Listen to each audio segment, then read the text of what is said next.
আপনার প্রশংসা কতটুকু আদায় করব। তখন আল্লাহ রাব্বুল আলামিন বলেন, কুল লাউ কানাল বাহরু মিদাদান লিকালিমাতি রাব্বি লানাফিদাল বাহরু ক্বাবলা আন তানফাযা কালিমাতু রাব্বি ওয়ালাউ জি'না বিমিথলিহি মাদাদা। সাগরের জলকে কালি করে, গাছের পাতাকে খাতা করে, তোমার মহিমা লেখা শেষ হবে না, যদিও লিখি মালিক জীবন বলে। সাগরের জলকে কালি করে, গাছের পাতাকে কাটা করে, তোমার মহিমা লেখা শেষ হবে না, যদিও লিখি মালিক জীবন বলে। এই জন্য রব্বুল আলামিন এই আয়াতের মধ্যে আল্লাহ তাআলা আমাদেরকে বলেছেন, তোমাদেরকে আমি নিশ্চয়ই নিয়ামত দিয়ে দুনিয়ার জমিনের মধ্যে পাঠিয়েছি। আমার নিয়ামত পাওয়ার পর আমার শুকরিয়া আদায় করতে হবে। তখন আমরা জিজ্ঞেস করলাম, আল্লাহ কতটুকু শুকরিয়া আদায় করব, কতটুকু শুকরিয়া আপনার জন্য আদায় করব? আমরা তো জানি আপনি হলেন মহান, আপনার শুকরিয়া কতটুকু আদায় করলে আপনি খুশি হবেন।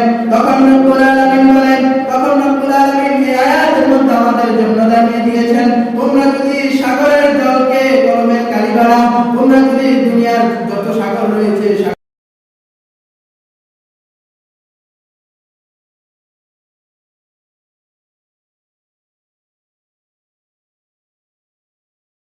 তোমরা আমার নিয়ামত পেয়ে যারা নিয়ামতের শুকরিয়া আদায় করবা, নিয়ামত পেয়ে যারা নিয়ামতের শুকরিয়া আদায় করবা, রব্বুল আলামিন বলেন তাদের নিয়ামতকে আমি বাড়িয়ে দিতে করেন, তাদের নিয়ামতকে বাড়িয়ে দেওয়া হয়।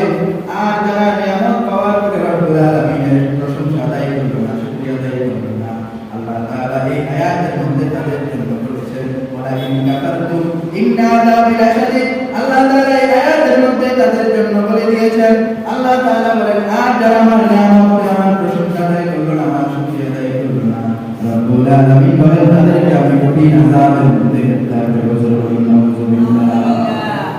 আল্লাহ তাআলার আযাব কেমন হয়? রব্বুল আলামিন কুরআনুল কারীমের অন্য আয়াতের মধ্যে রব্বুল আলামিন বলেন, ইন্না বাতশা রাব্বিকা লাশাদীদ। আল্লাহ তাআলা বলেন নিশ্চয় আল্লাহ তাআলার ধরা হলো শক্ত ধরা। আল্লাহ রাব্বুল আলামিন যাদেরকে ধরবেন খুব শক্তভাবে ধরবেন, কারণ হলো আল্লাহ তাআলা আমাদেরকে দুনিয়ার জমিনের মধ্যে ছাড় দিয়ে রেখেছেন, কিন্তু ছেড়ে দেন নাই। আমরা ছোটবেলায় ঘুড়ি উড়াইতাম, ঘুড়ির নাটাইটাকে হাতে রেখে নাটাইয়ের যে ওর সাথে ঘুড়ির সাথে একটা সুতা দিয়ে আমরা ঘুড়িটাকে যুক্ত করতাম। আমরা ঘুড়িটাকে আকাশের মধ্যে ছেড়ে দিতাম, কিন্তু নাটাইটাকে হাতের মধ্যে রেখে দিতাম। ঘুড়িটাকে আমাদের কন্ট্রোলের মধ্যে রাখতাম। যখন আমরা টান দিতাম ঘুড়িটা আমাদের হাতে চলে আসতো, ঠিক কিনা?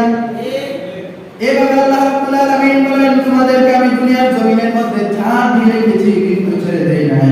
যখন আমি ডাক দেব তোমরা আমার কাছে চলে আসতে হবে। এই জন্য বন্ধুরা আমার, আল্লাহ রাব্বুল আলামিন আমাদেরকে পাঠিয়েছেন নিয়ামত দিয়ে, নিয়ামতের প্রশংসা আদায় করতে হবে, কি হবে না? অবশ্যই আদায় করতে হবে। আল্লাহ তাআলা নিয়ামতের প্রশংসা এত পরিমাণে আদায় করতে হবে, এত পরিমাণে আদায় করতে হবে। আমরা যদি জিজ্ঞেস করি, আল্লাহ আপনি তো বললেন আপনি নিয়ামত দিয়েছেন, আপনার প্রশংসা আমরা আদায় করতে হবে, কিন্তু কতটুকু প্রশংসা আদায় করবো সেটা তো বলেন না। আমরা কি করে বলবো আপনার প্রশংসা কতটুকু আদায় করবো?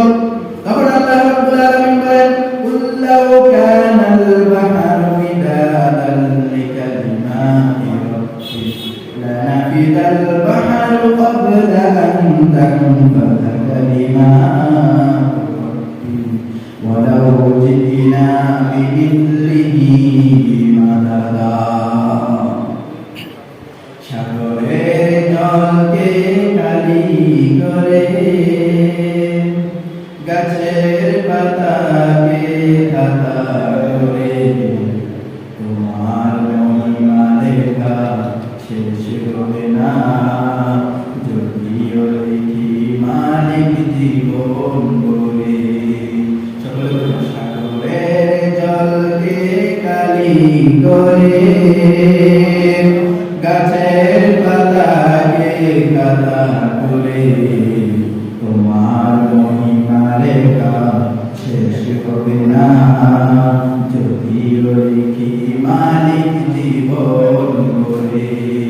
এই জন্য রব্বুল আলামিন এই আয়াতের মধ্যে আল্লাহ তাআলা আমাদেরকে বলেছেন, তোমাদেরকে আমি নিশ্চয় নিয়ামত দিয়ে দুনিয়ার জমিনের মধ্যে পাঠিয়েছি, আমার নিয়ামত পাওয়ার পর আমার শুকরিয়া আদায় করতে হবে।